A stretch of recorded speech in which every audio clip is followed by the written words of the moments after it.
Meu Senhor e meu Deus, creio firmemente que estás aqui, que me vês e que me ouves. Adoro-te com profunda reverência. Peço perdão dos meus pecados e graça para fazer com fruto este tempo de oração. Minha Mãe Imaculada, São José, meu Pai e Senhor, anjos da minha guarda, intercedei por mim. Naquele dia, ao cair da tarde, Jesus disse aos seus discípulos: Passemos à outra margem do lago. Eles deixaram a multidão e levaram Jesus consigo na barca em que estava sentado. Iam com ele outras embarcações. Levantou-se então uma grande tormenta e as ondas eram tão altas que enchiam a barca de água. Jesus, à popa, dormia com a cabeça numa almofada. Eles acordaram e disseram: Mestre, não te importas que pereçamos? Jesus levantou-se, falou ao vento imperiosamente e disse ao mar: Cala-te e está quieto. O vento cessou e fez-se grande bonança. Depois disse aos discípulos: Porque sois tão medrosos? Ainda não tendes fé? Eles ficaram cheios de temor e diziam uns para os outros: Quem é este homem que até o vento e o mar lhe obedecem? Escolhi ler o Evangelho da missa de hoje por completo, porque nos ajuda, por vezes, ler o Evangelho, meditar na palavra de Deus, na força da palavra de Deus. E aqui vemos Jesus cansado. Era o anoitecer. Jesus devia ter passado um dia grande com os seus discípulos, a curar, a receber as pessoas, a pregar às multidões, e estava cansado, Jesus. Mas Jesus, tu és Deus, mas és homem, e como homem também te cansas, como nós, também se entregava à missão. Está cansadíssimo, entra no barco, e ali no barco com os seus discípulos já pode descansar, afasta-se da margem. Mas eis senão quando se levanta uma grande tempestade. As ondas, diz São Marcos, as ondas eram tão altas que enchiam a barca de água. Impressionante. Nós, se calhar, aqueles que somos da cidade, não estamos tão habituados a estas tempestades marítimas. Por outro lado, o mar da Galileia, nem sempre, habitualmente, é um mar calmo, mas de vez em quando, está descrito, sabe-se que ocorrem algumas tempestades bastante grandes. E com aquelas ondas tão grandes, tão altas, não sei se tão grandes como as de Nazaré, mas realmente muito grandes, o que é que Jesus fazia? Conta o Evangelho que Jesus, à popa, ou seja, na parte de trás do barco, dormia com a cabeça numa almofada. Jesus dormia. Era o cansaço de Jesus, é o teu cansaço, Jesus. É interessante ver este aspecto de Jesus dormir numa almofada. Se nenhuma palavra está na Escritura, por acaso, porque é que São Marcos quis deixar aqui escrito numa almofada? Uma almofada não tem interesse nenhum, por assim dizer, podíamos pensar, mas talvez pode ajudar-nos, podemos imaginar, não sei, que um dos seus apóstolos, talvez São João, mais novo, ao ver Jesus a adormecer e um pouco incómodo no meio do mar da Galileia, resolveu pôr-lhe uma almofada para que Jesus pudesse estar mais confortável. Uma pequena delicadeza de amor que nós também devemos fazer a Jesus. Por exemplo, quando entramos numa igreja cheia de turistas, ou em que Jesus está abandonado, fazer uma genuflexão bem feita. Estar ali 2 ou 3 minutos ou mais a rezar a Nossa Senhora, a consolar Jesus.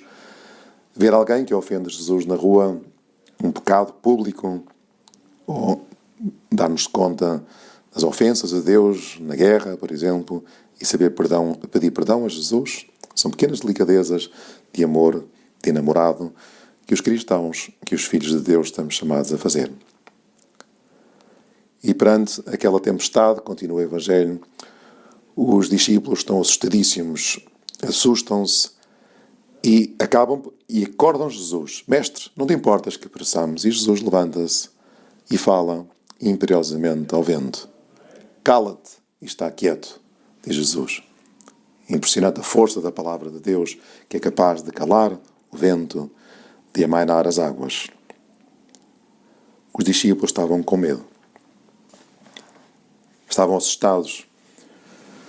Também nós, e com que frequência pode suceder que na vida dos homens, na nossa vida, pode haver medos, inseguranças, ou é porque o trabalho é instável e não sabemos se podemos perder o emprego, Ou porque temos medo do futuro, no meio destas guerras, destas incertezas, ou é a crise na igreja que nos confunde, as divisões que assistimos dentro da igreja, ou um problema de saúde, ou uma questão económica, ou o que pensam de mim, ou se estou mais gordo, ou se estou mais magro, ou um exame difícil que não sabemos se vamos conseguir superar apesar de tantas horas de estudo. E às vezes até sucede, com frequência sucede, que pensamos que somos as únicas pessoas que temos medo, que sofremos, que temos inseguranças. E não é assim. Todas as pessoas necessitamos dos outros. Todos necessitamos de Deus. Ninguém é autossuficiente. Cedo ou tarde experimentamos a nossa vulnerabilidade e precisamos dessa segurança de Jesus. Porque sois tão medrosos, diz Jesus, ainda não tendes fé? E o Papa Francisco, naquela oração extraordinária, durante um momento de pandemia na Praça de São Pedro, ao comentar precisamente este Evangelho, diz que o início da fé é reconhecer-se necessitado de salvação. Não somos autossuficientes.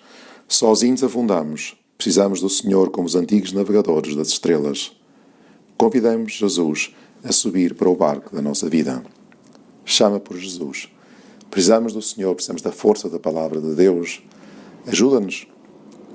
Ainda ao passado domingo foi o domingo da Palavra de Deus e como é importante para cada um de nós ler a Sagrada Escritura. Ler o Evangelho é um livro diferente dos outros. Ali Jesus fala-nos. Conta o cardeal Vantuan, é um livro muito bonito, chamado Testemunhas da Esperança. Este cardeal esteve preso muitos anos no Vietnã. Ele conta que durante a prisão, que dentro da prisão, ele escondia pequeninos pedaços de papel onde escrevia versículos da Bíblia, passagens do Evangelho, e que de noite eram passados de mão em mão entre os prisioneiros, e às escuras, quando apareciam os guardas, eles escondiam-nos debaixo da terra, e à noite, diz, no escuro, cada um recitava a parte que tinha decorado. Era impressionante e comovente ouvir no silêncio e na escuridão a palavra de Deus, a presença de Jesus, o Evangelho vivo, recitado com toda a força de alma, ouvir a oração sacerdotal, a paixão de Cristo. Os não cristãos ouviam com respeito e admiração aquilo que chamavam verba sacra. Muitos diziam que a palavra de Deus é espírito e vida. E é verdade. Também nos nossos medos, nas nossas inseguranças, nos faz bem ler a palavra de Deus e sentir a presença de Jesus ao nosso lado. A propósito desta passagem do Evangelho, li há poucas semanas, depois da morte do Papa Bento XVI, o episódio que contava ao seu secretário que um dia, já com o Papa Emérito Bento XVI, apareceu na igreja um assunto muito grave e o seu secretário foi dirigir-se ao Papa Emérito e disse: Santo Padre, isto não pode ser, já não aguento mais, a igreja corre o perigo de se destroçar totalmente como contra uma parede de tijolos, não sei, parece que o Senhor está a dormir, que não está aqui, o que é que está a suceder? E o Papa Emérito Bento XVI responde-lhe assim: tu conheces um pouco do Evangelho, não é? O Senhor está a dormir na barca no mar de Galileia, segundo conta a história. Os discípulos tinham medo. Apareceu uma tormenta, vinham as ondas e acordaram-no porque não sabiam o que fazer. E ele simplesmente disse: o que é que está a acontecer? Jesus apenas teve que dirigir umas poucas palavras à tempestade para deixar claro que é o Senhor, mesmo que Ele é capaz de imperar sobre o tempo, sobre o clima, sobre as tempestades e sobre o mar. Então, Bento XVI disse-me: olha, o Senhor não dorme. Então, se mesmo na sua presença, naquela altura, os discípulos tinham medo, é normal que os discípulos de hoje possam ter medo, aqui e ali, mas nunca esqueças uma coisa: Ele está aqui e permanece aqui. Palavras sábias. Ele está aqui e permanece aqui. Não somos autossuficientes. Porque sois tão medrosos, ainda não tendes fé? É verdade, nós sozinhos afundamos e por isso precisamos do Senhor como os antigos navegadores das estrelas. Vamos, pois, convidar Jesus a subir para o barco da nossa vida. E com Jesus está Nossa Senhora. Nossa Senhora sempre nos ajuda nos nossos medos, nas nossas inseguranças, nas nossas dificuldades. Ele é a estrela da esperança, a estrela que ilumina a nossa noite e que nos aponta para a verdadeira estrela que é Jesus Cristo. Dou-te graças, meu Deus, pelos bons propósitos, afetos e inspirações que me comunicaste nesta meditação. Peço-te ajuda para os pôr em prática. Minha Mãe Imaculada, São José, meu Pai e Senhor, anjo da minha guarda, intercedei por mim.